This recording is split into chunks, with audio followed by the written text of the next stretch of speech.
If you are about to throw the towel in with intuitive eating and on the verge of deciding that it just doesn't work for you, you're allowed to do that. Intuitive eating doesn't have to be for everyone, but before you make this decision, I want to share with you some hurdles that I see people continually falling at when they're trying to implement intuitive eating. The whole purpose of intuitive eating is to become more internally regulated, to become more in touch with our hunger and our satiation, to be able to make food decisions that don't just come from all the food noise, from all the rules and conditioning you've had around food over the years. It also tends to lead to a better relationship with our bodies and ourselves. It seems too good to be true, right?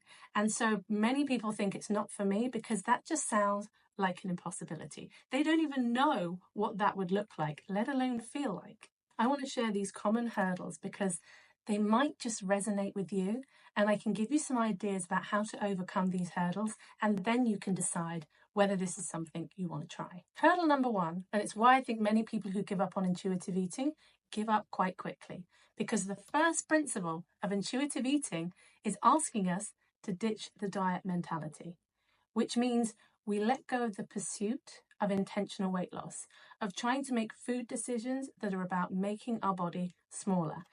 Now this could be something that you have been trying to do your entire adult life, maybe further back as well. So this idea of, hang on, you're telling me I'm not supposed to want to lose weight? I'm supposed to give up any hope that I might lose weight ever? Sounds like an impossibility.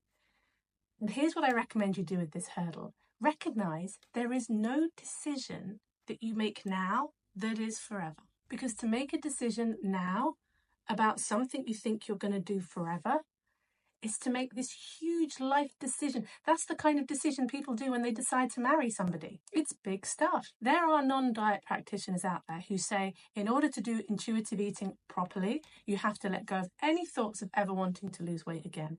I just don't think that's possible. I don't think that's realistic for a lot of people. I think the important thing is saying to yourself, where do I need to put my focus right now in order to heal my relationship with food? And I'm allowed to change my mind later. Of course, what I hope is that people will get to a point where they think, actually, I don't want to go back to dieting. But if you leave it as an option, then you can just keep choosing not to, if that's what you need to do. People generally arrive at intuitive eating when they realize that dieting either isn't working or it's harming them. So doesn't it make sense, if that's not working for you, to go, okay, let me put this over here on the back burner. Maybe I'll decide not to go back to it. Maybe I'll decide I will go back to it. But that's for future you to figure out. We can't live in the future. We can only live in the now. The second hurdle is one of the most contentious pieces of intuitive eating.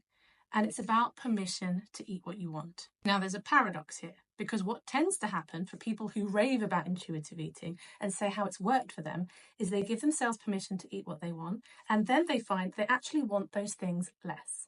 So then people who are still struggling with food, they hear that and they go, great, I'm going to give myself permission to eat what I want because then I won't want the things. And it gets very muddy because certainly at the beginning, they still really want the food. And one of the common slip-ups I see is that people are doing permission from a behavioral perspective, but not from an emotional one. So they'll go, okay, I'm going to let myself eat what I want, but they still feel guilty every time they do it. They've still got this voice in their head saying that they shouldn't be doing this, and they're still feeling bad about themselves when they do. So then permission tends to become a bit intermittent. So they'll go, okay, I'm allowed to eat what I want, but they're really trying not to eat the foods. And then they get to a point where they really want, or they've got a real craving, or maybe they've got an urge to binge. And at that point, they'll go, well, I'm doing the permission thing, so I'm going to let myself have that food. It's not really coming from a grounded, I'm giving myself permission place. And you'll know if this is you because it feels like you're using permission to make an excuse to eat the food. It's slightly rebellious. It's like, well, what the hell? I'm supposed to be doing this permission thing anyway, so I'll have it. If you only do permission from that energy, then it's probably not going to quote unquote work. Permission is one of the subjects I love talking about the most in intuitive eating. I have a few more videos on permission where I really go into this nuance a bit more, so I'll link them at the bottom or at the end of this video. The other place where I think people fall down is because there are 10 principles to intuitive eating. It can look like a lot, it can look overwhelming, it's probably a lot to remember, and so it just looks like a lot of work, and that can feel disheartening. When I heard about, I think it's the 5th principle, which is about discover the satisfaction factor, that one for me was a game changer because I had a new, non-diet goal, which was to try to discover what is actually satisfying to me. So it meant in a moment when I'm battling with myself about what to have or when to eat, when I brought myself back to, okay, what is the most satisfying thing for me right now? That really helped me to navigate making a decision in that moment because I cared about feeling satisfied. That was important to me. It might not be as important to you as it felt to me. Most people find, though, if you look at the 10 principles of intuitive eating, there will probably be one, maybe two, that resonate with you the most. So I say, pick your favorite, and chances are that could be 80 to 90% of the work you need to do. I've worked with people for whom movement is such an important part of what it is they want to do, and that's one of the principles of intuitive eating as well, finding joyful movement. And so they have found that when they incorporate this joyful movement into their lives, their food intake tends to regulate. This effect might not be as prevalent in someone else. I found I focus on satisfaction. That's how I feel more balanced and regulated.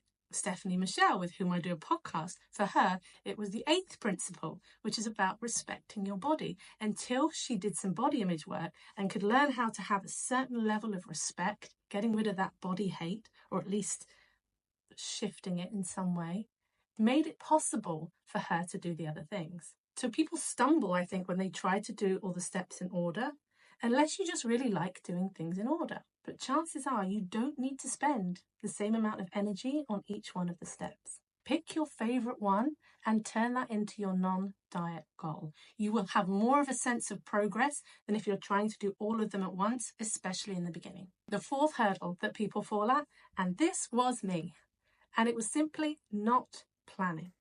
I thought intuitive eating was just flying by the seat of your pants because I thought I was supposed to be so in tune with what I wanted that I wait till I start to feel hungry and then I think, okay, what is it I want right now? And that really didn't work because although I lived next door to a grocery store and I could go and buy the things I wanted, by the time I was hungry, decided what I wanted, went to get the food, prepared the food, what often happened was I was just eating more convenience food. Nothing wrong with convenience food, but I did find it less satisfying. And I found it harder to regulate my food intake if the majority of what I was eating was convenience food. But that is something that I learned through my own experience, not me saying to you that convenience or fast food is bad and that's not going to help you regulate.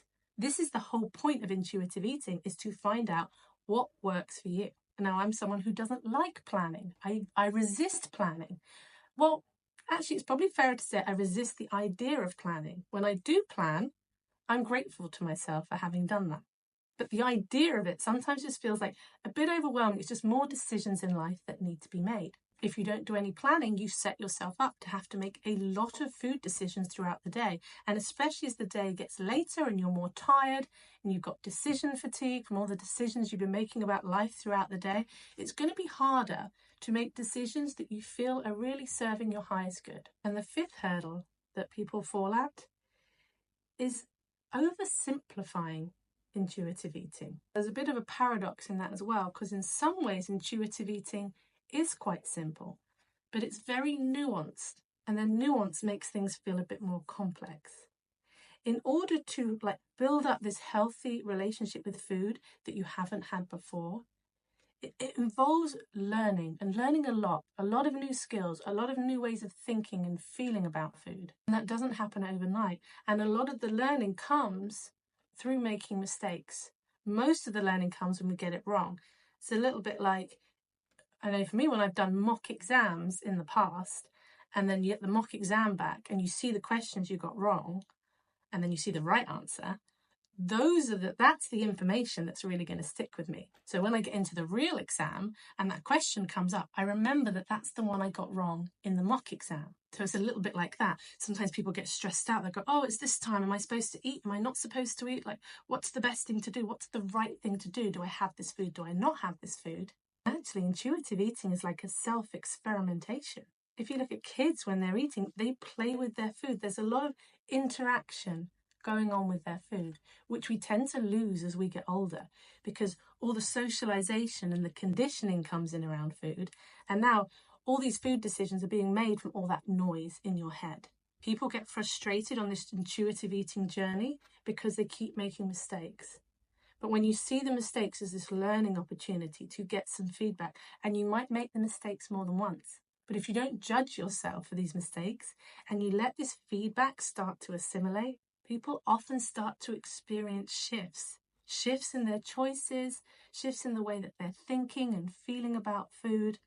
Because believe me, intuitive eating, if you can find a way of applying it that works for you, it can bring so much freedom. And part of the effort and work part, I think, really ties into knowing yourself. What is the way that you learn? So you might be somebody who really likes the structure of a course. That is just, you're a methodical person. You want to know exercises you can do and have it much more formalized. If that's you, get the intuitive eating workbook. Or there are plenty of practitioners out there doing a course. Only this morning when I was preparing for this video, I thought, maybe I should do a course. I'd love to do a 10-week course on each of the principles. So I think I might, but this idea is like 2 hours old.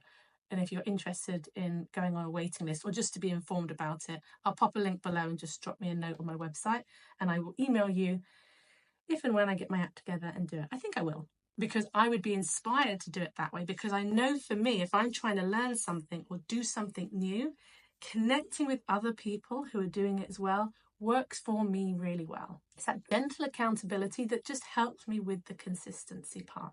I would always recommend to people that they read the Intuitive Eating book.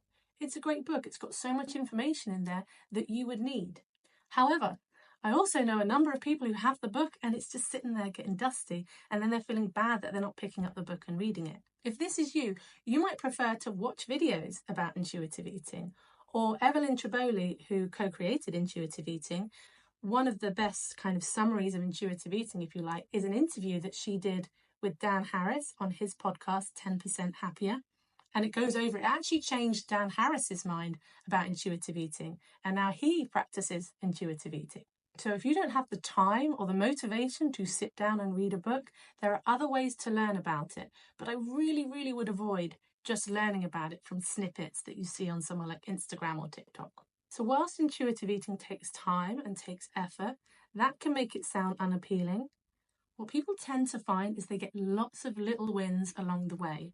So in order to stay consistent at developing into an intuitive eater, you really need to celebrate those little wins. Every time you have a different thought or experience with food that you're like, that's great, I listened to my hunger, or I listened to my fullness, whatever it might be, give yourself a pat on the back. Keep acknowledging yourself for the progress you made, because at least with weight loss, the progress is much more measurable, right? You can measure it in numbers, whereas with intuitive eating, you can't, which is another reason why people become demotivated with it.